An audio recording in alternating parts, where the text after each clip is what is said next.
Okay, Maxi. Sa exercises na tayo. Sana yung ano mo? Yan. So, ito yung 1. Yan. Yan, naka-desktop ka. Sana all. Hindi na makaka-copyright tong video na to. May mukha mo na eh. Ay. Yan. So, unahin natin mga may given. Kasi may mga exercises akong nakita na hindi complete yung given. So, ito muna tayo. Dito tayo. Ang galing ko to. Baba ko ng konti. Yan.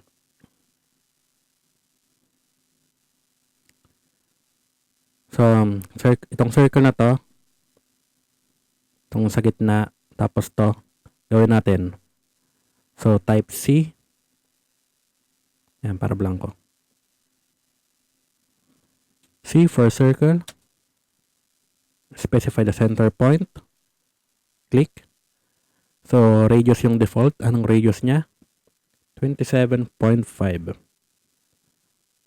Type natin 27.5. Space or enter. Anong next? So, itong outer circle, radius is 45. So, C for circle. Space, tapos para makuha yung center, dikitan natin tong circle na to na existing.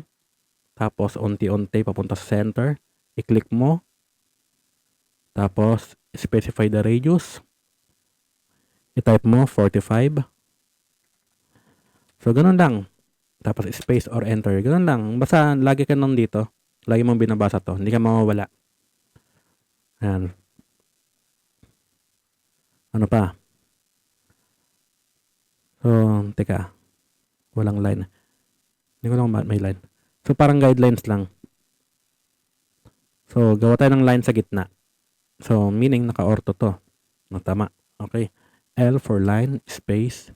Tapos ito ulit, center point yung first point natin. Specify first point. Click. Tapos, so, bahala ka na kung gano'ng kahaba. Specify the next point. Click. Space or enter. To end the command. Tapos, ayun. So, may angle siya. Ito, 30 degree. Pwede kang mag-copy or mag-rotate. Tama, mag-copy ka. Copy, rotate to. So, RO for rotate. Space or enter. Ang sabi? Select object. Click. Pag na-select mo na, one found. Space or enter. Specify the base point. I-click mo lang yung center point. So, yun yung base point mo. Click. Tapos, so mag-copy ka. C. Type C. Specify rotation angle or copy. So, need natin ng copy sa gitna. So, C. Copy. Tapos, rotation angle. 30. So, counterclockwise muna. 30. Space. Okay. So, meron na tayo nito. Tapos, kailangan sa kabila. Pwede mong i-mirror to. So, MI for mirror. Space. To activate the command. Select object. I-click mo yan. Tapos, one found. Tapos, so, to apply the command, space, specify the point of mirror line.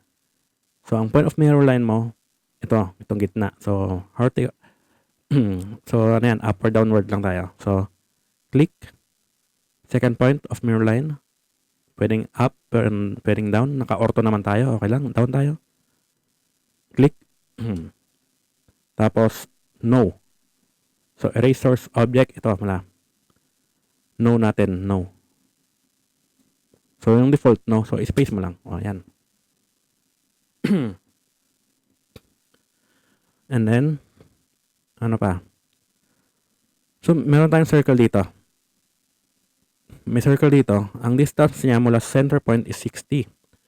Para mabilis, gawa ka ng circle na ang radius is 60. C for circle. Space. Specify center point. Center point. Click. Tapos, radius 60. Tapos, space or enter. So, pwede mo nang gawin yung circle dito. Yung circle na yan. So, may radius na 10. So, circle ulit. C for circle. Space. Specify center point. Ang center point mo is ito. Click. Tapos, radius. Specify radius. 10. Space. Okay. So, pwede kang mag-mirror. Maraming option. Mirror. Copy. Sige, copy tayo. Or mag-drawing ka ulit. Repeat mo yung process. Pero sige, copy tayo. Trip ko yung copy. So, CO, mahilig ako yan Ito yung exam Charot. Okay. Space. So, naselect ko na yung object.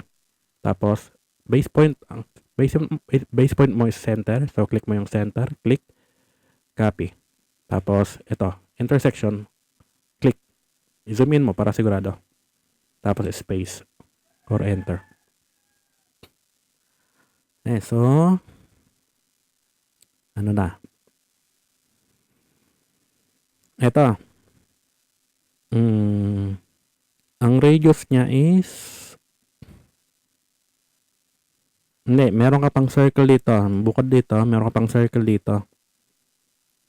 Radius is 18. So, gawa ka ng circle ulit ng radius is 18. C for circle. Tapos, click mo itong center point. Type mo yung radius. 18. Space. Another one. Ganun ulit. Pwede mong copy. Okay. Sige. Masipag ako Type C for circle. Space. Tapos, click mo yung center point. Specify center point. Click mo. Click. Tapos, type. Nakalagay na. Naka-default na. Ganun nga. Ganun yung tulad na sinasabi ko. Last command, last data. So, yun. Space mo na lang kasi naka-default na yung 18. Yan. Okay, so I think pwede nating burahin to. Okay. E for erase, space, select object. Na-select na, one found. So, one found, space or enter. Yan. Next video kasi masyado mahaba.